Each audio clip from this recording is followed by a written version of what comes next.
ಇದು ನನಗೆ ತುಂಬ ಇಷ್ಟವಾದಂಥ ಕತೆ. ಇದು ಆದ ಘಟನೆ.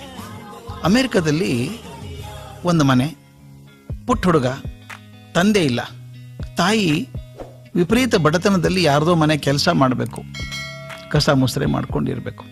ಈ ಹುಡುಗನಿಗೆ ರೋಗ ಬೇರೆ, ರಿಕೆಟ್ಸ್ ರೋಗ ಬಂದ್ಬಿಟ್ಟಿದೆ.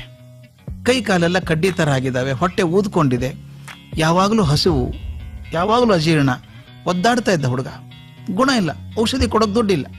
ಆದರೆ ಹುಡುಗನಿಗೆ ಹುಚ್ಚು ಏನು ಅಂದರೆ ಫುಟ್ಬಾಲ್ ಆಟದ ಬಗ್ಗೆ ಹುಚ್ಚು, ಅಸಾಧ್ಯ ಹುಚ್ಚು ಫುಟ್ಬಾಲ್ ಆಟದ ಬಗ್ಗೆ.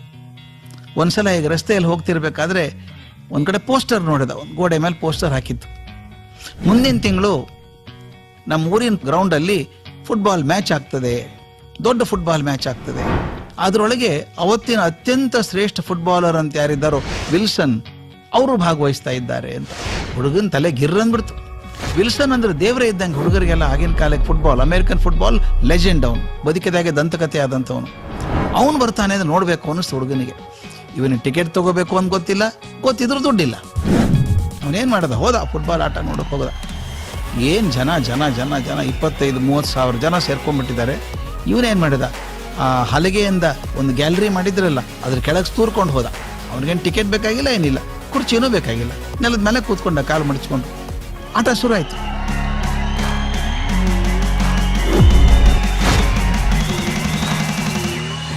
ಆ ಹುಡುಗನಿಗೆ ಹಸಿವೆ ಕಂಗಾಲಾಗಿದೆ. ಅವನಿಗೆ ಈ ಗ್ಯಾಲರಿಯಲ್ಲಿ ಮೇಲೆ ಕೂತಂತೆ ಯಾವುದೋ ಒಬ್ಬ ಶ್ರೀಮಂತ ಹುಡುಗ ಇರಬೇಕು, ಬ್ರೆಡ್ ತಿಂತಾ ಇದ್ದಾನೆ.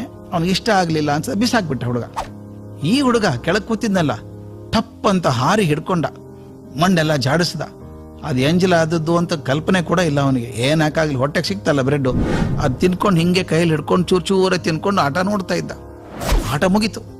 ಮುಗಿದ್ಮೇಲೆ ಹೋದ. ಅಲ್ಲಿ ವಿಲ್ಸನ್ ನಿಂತ್ಕೊಂಡಿದ್ದಾನೆ. ನಿಮ್ಮ ಕಣ್ಣು ಮುಂದೆ ಚಿತ್ರ ಬರಬೇಕು ಕೆಳಗ್ರೆ. 6 ಅಡಿ 4 ಇಂಚು ಎತ್ತರ ದೈತ್ಯ ಅವನು ನಿಂತ್ಕೊಂಡಿದ್ದಾನೆ. ಅವನ ಸುತ್ತಲೂ ಎಲ್ಲರೂ ಹುಡುಗರು ಹುಡುಗಿಯರು ಸೇರ್ಕೊಂಡಿದ್ದಾರೆ. ಆಟೋಗ್ರಾಫ್, ಅವನ ಸಿಗ್ನೇಚರ್ ತಗೋಬೇಕು, ಎಲ್ಲರೂ ಸಹಿ ಮಾಡಿಸ್ಕೋಬೇಕು ಅಂತ ನಿಂತಿದ್ದಾರೆ. ಇವನು ಹೋದ, ಪಕ್ಕದಲ್ಲಿ ನಿಂತ್ಕೊಂಡ. ಕಣ್ಮುಂದು ಚಿತ್ರ ಬರಬೇಕು. ಅಷ್ಟು ದೊಡ್ಡ ಮನುಷ್ಯನ ಪಕ್ಕದಲ್ಲಿ ಇಷ್ಟೇ ಪುಟ್ಟ ಹುಡುಗ, ಊದ್ಕೊಂಡು ಹೊಟ್ಟೆ, ಕೈ ಕಾಲು ಕಡ್ಡಿ ಹಾಗೆ, ಕೈಯಲ್ಲಿ ಬ್ರೆಡ್ ಇದೆ, ಹಿಡ್ಕೊಂಡು ಹಿಂಗೆ ವಿಲ್ಸನ್ ಮುಖ ನೋಡ್ತಾ ಇದ್ದ. 1-2 ನಿಮಿಷ ವಿಲ್ಸನ್ ಕೈ ಬಡ್ದ. ಕೈ ಬಡಿದ ತಕ್ಷಣ ವಿಲ್ಸನ್ ಕೆಳಗೆ ನೋಡಿದ. ಏನಪ್ಪ ಅದು ಅಂತ ಕೇಳ್ದ. ಆ ಹುಡುಗ ಹೇಳ್ದ, ಸರ್ ಏನು ಓಡ್ತೀರಿ ಸರ್ ನೀವು, ಜಿಂಕೆ ಥರ ಓಡ್ತೀರಿ ಸರ್, ಕಾಲೇ ಕಾಣಿಸ್ತಿರ್ಲಿಲ್ಲ ಸರ್ ನೀವು ಓಡುವಾಗ. ನಾನು ಇಡೀ ಆಟ ಮುಗಿಯೋವರೆಗೂ ಬರೀ ನಿಮ್ಮ ಕಾಲೇ ನೋಡ್ತಾ ಇದ್ದೆ ಸರ್. ಏನು ಓಟ ಅದು, ಅದ್ಭುತ ಅನಿಸ್ತು ಸರ್ ಅಂತ. ಅವನು ಥ್ಯಾಂಕ್ ಯು ಅಂದ, ಮತ್ತೆ ಸೈನ್ ಮಾಡೋಕೆ ಶುರು ಮಾಡಿದ. ಮತ್ತೊಂದು ನಿಮಿಷಕ್ಕೆ ಮತ್ತೆ ಕೈ ತಟ್ಟಿದ ಅವನು. ಮತ್ತೇನಪ್ಪ ನಿಂದು ಅಂತ ವಿಲ್ಸನ್ ಕೇಳಿದ.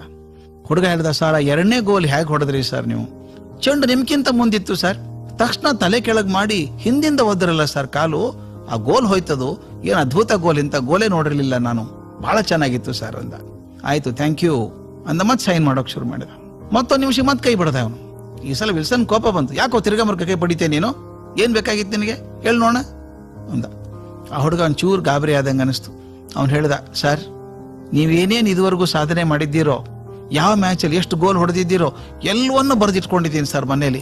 ನಿಮ್ಮ ಸಾಧನೆಗಳ ದಾಖಲೆ ಎಲ್ಲ ನನ್ನ ಮನೇಲಿ ಇಟ್ಕೊಂಡಿದ್ದೀನಿ ಸರ್, ಮೇಲೆ ನೋಡ್ತಾ ಇರ್ತೀನಿ ಸರ್ ಅಂದ. ವೆರಿ ಗುಡ್ ವೆರಿ ಗುಡ್, ಮಾಡು. ಮತ್ತೆ ಸೈನ್ ಮಾಡೋಕೆ ಶುರು ಮಾಡಿದ. ಮತ್ತೊಂದು ನಿಮಿಷ ಮತ್ತೆ ಕೈ ಬಡ್ದ ಅವನು. ಈ ಸಲ ಅಂತೂ ರೇಗ್ ಹೋಗ್ಬಿಡುತ್ತ ಅವನಿಗೆ. ಏನು ತಿರ್ಗಾ ಕೈ ಬಡಿತೀಯಲ್ಲ ನೀನು, ಇನ್ನೊಂದ್ಸಲ ನಾನು ಕೈ ಮುಟ್ಟಿ ಎತ್ತಿ ಹೊರಗೆ ಹಾಕ್ಬಿಡ್ತೀನಿ ನೀನು, ಏನು ಹೇಳೋದು ಕಡೆ ಸಲ ಹೇಳು ನೀನು ಅಂದ. ಆ ಹುಡುಗ ಒಂದು ಹೆಜ್ಜೆ ಹಿಂದೆ ಸರಿದು ವಿಲ್ಸನ್ ನನ್ನ ಕಣ್ಣಲ್ಲಿ ಕಣ್ಣಿಟ್ಟು ನೋಡಿ ಹೇಳ್ದ, ಸರ್ ಮರಿಬೇಡಿ ಸರ್, ಒಂದಲ್ಲ ಒಂದು ದಿವಸ ನಿಮ್ಮ ಎಲ್ಲ ದಾಖಲೆ ನಾನೇ ಮುರಿತೀನಿ ಸರ್ ಅಂದ. ವಿಲ್ಸನ್ ಸಹಿ ಮಾಡೋದು ನಿಲ್ಲಿಸ್ಬಿಟ್ಟ. ಹುಡುಗನ್ನೇ ನೋಡ್ತಾ ಇದ್ದ. ಈ ನಿಂತ್ಕೊಳ್ಳೋಕೆ ಶಕ್ತಿ ಇಲ್ಲ ಹುಡುಗನಿಗೆ, ಕೈ ಕಾಲು ಕಡ್ಡಿ ಆಗಿದೆ, ಹೊಟ್ಟೆ ಊದ್ಕೊಂಡಿದೆ. ಅವನು ಹೇಳೋದು ನಿಮ್ಮೆಲ್ಲ ದಾಖಲೆ ನಾನೇ ಮುರಿತೀನಿ ಸರ್ ಅಂತಾನೆ ಅಂತ. ಮುಂದೆ 16 ವರ್ಷಗಳ ನಂತರ ಅದೇ ಹುಡುಗ ವಿಲ್ಸನ್ನ ಎಲ್ಲ ರೆಕಾರ್ಡ್ ಮುರಿದು ಅಮೆರಿಕದ ಅತ್ಯಂತ ಗ್ರೇಟ್ ಫುಟ್ಬಾಲರ್ ಅಂತ ಹೆಸರಾದ. ಅವನ ಹೆಸರು ಓಜೆ ಸಿಂಪ್ಸನ್ ಅಂತ. ಅವನ ದೂರದರ್ಶನದಲ್ಲಿ ಸಂದರ್ಶನ ಮಾಡುವಾಗ ನಾನು ಅಮೆರಿಕದಲ್ಲಿ ಇದ್ದೆ, ಲೈವ್ ಬ್ರಾಡ್ಕಾಸ್ಟ್ ಕೇಳಿದೆ ಅದನ್ನು ನಾನು.